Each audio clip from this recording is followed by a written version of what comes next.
नमस्कार दोस्तों, स्वागत है आप सभी का आपके अपने चैनल आज स्टडी ऑफिशियल पर।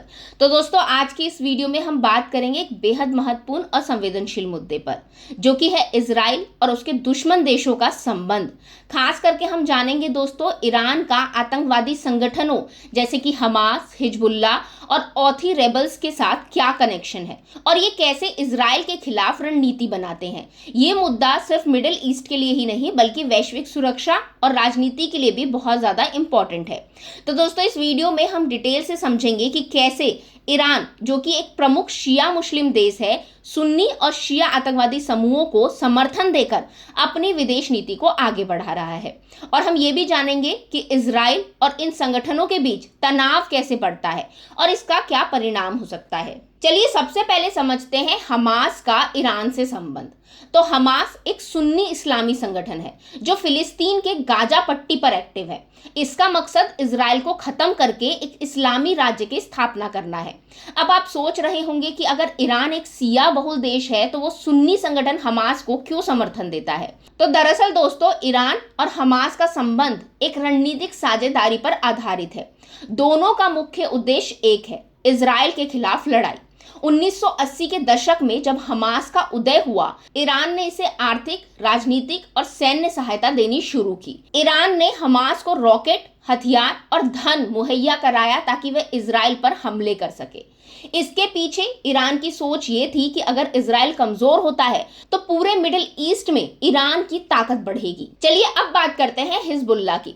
तो हिजबुल्ला एक शिया संगठन है जो लेबनान में एक्टिव है। इसे एक आतंकवादी संगठन माना जाता है और इसका मुख्य उद्देश्य इजराइल के खिलाफ युद्ध करना और लेबनान में एक इस्लामी राज्य स्थापित करना है। अब हिजबुल्ला का जन्म 1982 में हुआ था और इसका निर्माण भी ईरान के सीधे समर्थन से हुआ था।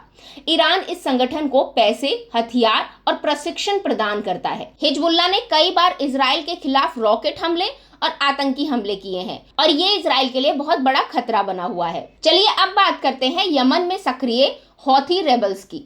ये एक शिया जैदी समूह है जो यमन में सत्ता के लिए संघर्ष कर रहा है। हालांकि इसकी प्राथमिकता संघर्ष सऊदी अरेबिया के खिलाफ है, लेकिन इनके पीछे भी ईरान की पूरी मदद है।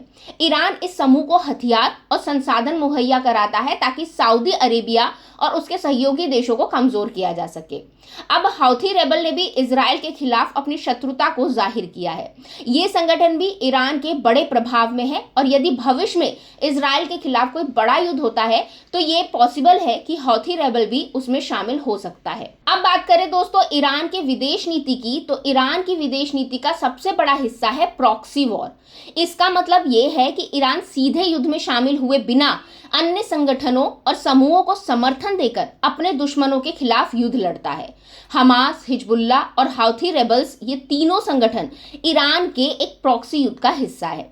ईरान इन समूहों को इसलिए समर्थन देता है ताकि इजराइल और इसके सहयोगी देश जैसे कि सऊदी अरेबिया और अमेरिका को लगातार कमजोर किया जा सके।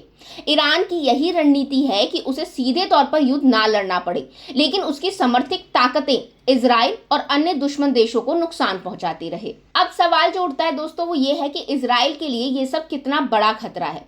तो इजराइल के पास दुनिया की सबसे मजबूत और तकनीकी रूप से उन्नत सेनाओं में से एक है, लेकिन इसके बावजूद ये प्रॉक्सी संगठन इजराइल के लिए एक बड़ा खतरा बने हुए हैं। हमास और हिजबुल्ला ने कई बार इजराइल पर मिसाइल हमले किए हैं और हौथी रेबल्स भी भविष्य में इसमें शामिल हो सकता है। इजराइल लगातार ईरान के परमाणु कार्यक्रम का विरोध करता आया है, लेकिन अगर ईरान के पास परमाणु हथियार आ जाते हैं तो ये पूरे मिडिल ईस्ट की सुरक्षा के लिए एक बड़ा खतरा बन जाएगा।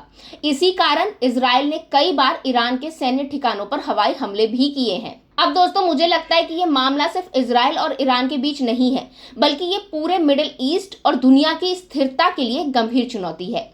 ईरान का प्रॉक्सी वॉर की रणनीति इजराइल के लिए एक सतत खतरा पैदा करती है। इसके समाधान के लिए न केवल सैन्य ताकत बल्कि कूटनीतिक और अंतर्राष्ट्रीय दबाव भी जरूरी है।